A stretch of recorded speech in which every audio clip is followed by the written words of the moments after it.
seeing the silhouettes of my friends disappear beneath London's black clouds. The rooftops are far below.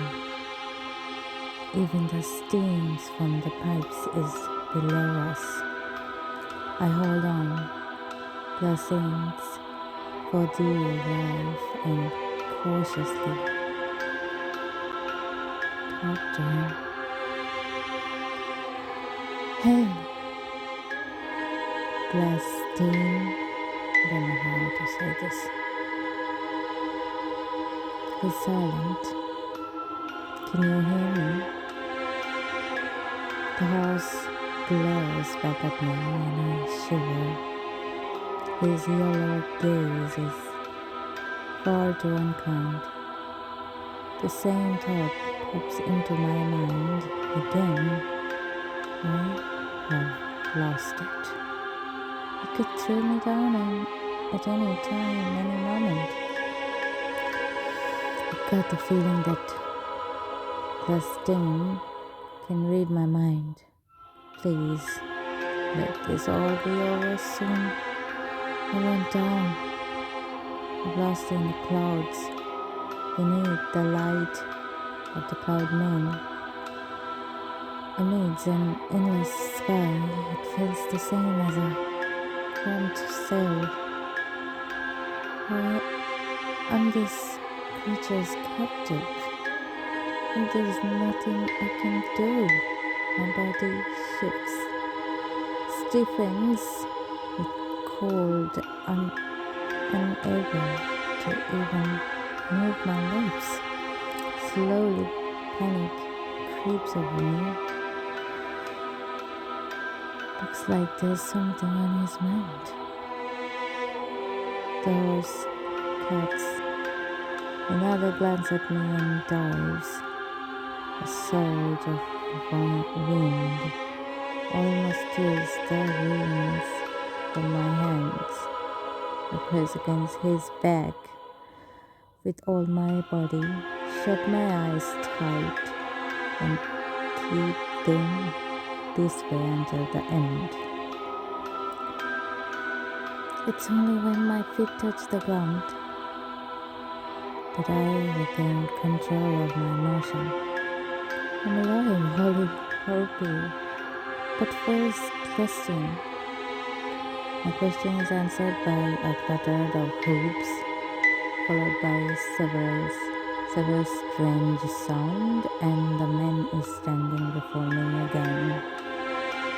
That was a reckless move. I could have killed you, but I didn't. Still can. That wouldn't be very polite. The young man looks tired and far too pale. His dismissive tone makes one thing clear. Question is not about the engine in small talk with me. Go home. He goes inside, shutting the door behind him. But now, does he actually think I'm going to listen? I hesitated for a moment and followed him. An herbal aroma fills the room. The lamps give off peculiar lights. Stepping inside, I bumped a ringing doorbell with my shoulder. Ringing, the sound reminds me of my previous visit. Just like that time, but back then I was here with Fagan. The memories suddenly flare up.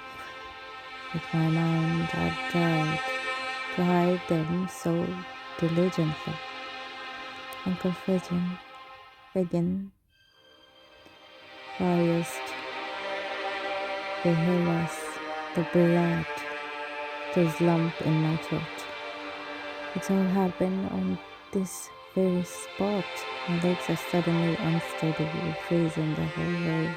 An angry voice startled me back to reality. You're still here? I recover quickly and mask my painful memories with sarcasm. Your hospitality warms my heart. An uninvited guest deserve no better. Leave. It's humiliating to suffer such treatment. I don't like having to force my way into a man's house. But I have a goal. If it works out, I'll leave. But first, tell me about P.S. Beholach. Make my wish come true.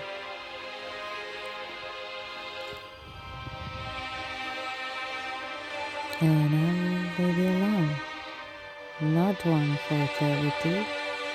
Only strike deals if you want to. A contract with dark powers. It's hardly a good idea. No, you simply grant my wish. Curious? I ask why? Your own. I'm all ears. Then I remind him of my loss and whose fault it is. Your servant, P.S. Beholach, killed someone I cared about in this very place. A surprised look and arched brow, and not a single hint of remorse. What do I have to do with that? That monster called you master.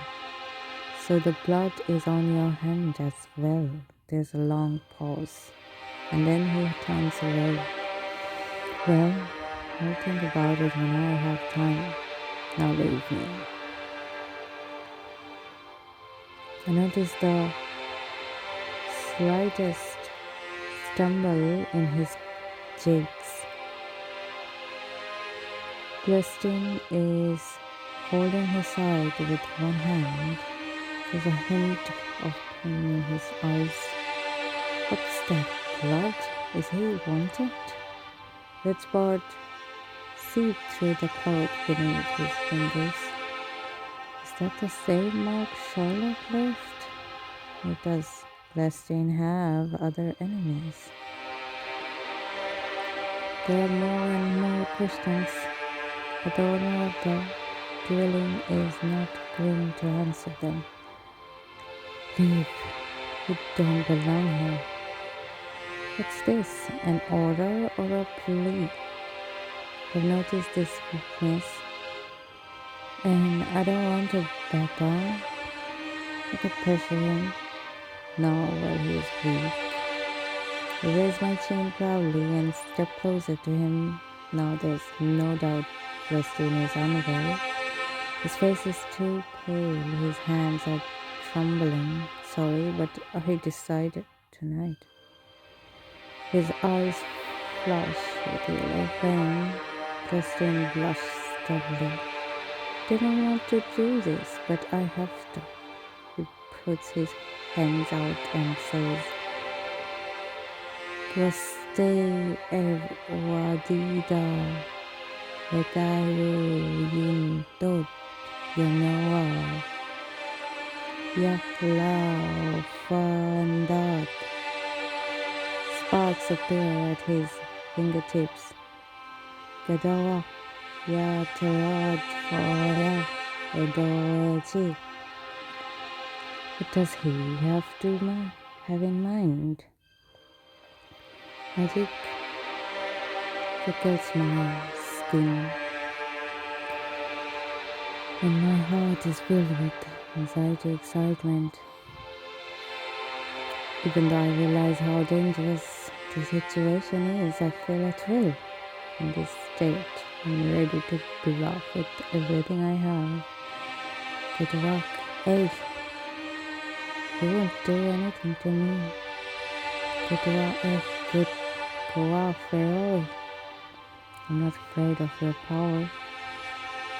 He stuttered and began to cough, Then tries to repeat the word.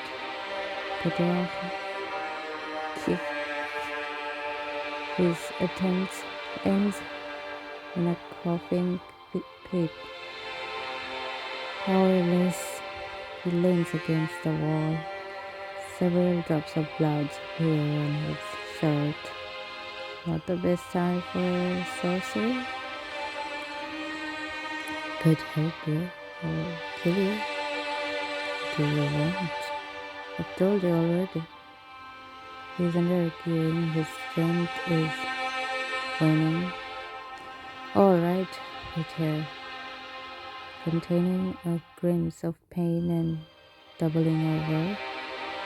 Celestine cast a velvet curtain aside and disappeared behind it. Should I believe him? Maybe there's another exit. Life has taught me to look for a catch everywhere. I wait for minute 5, 10. Celestine still hasn't come back. So maybe he escaped, approached the curtain, and moved its side cautiously.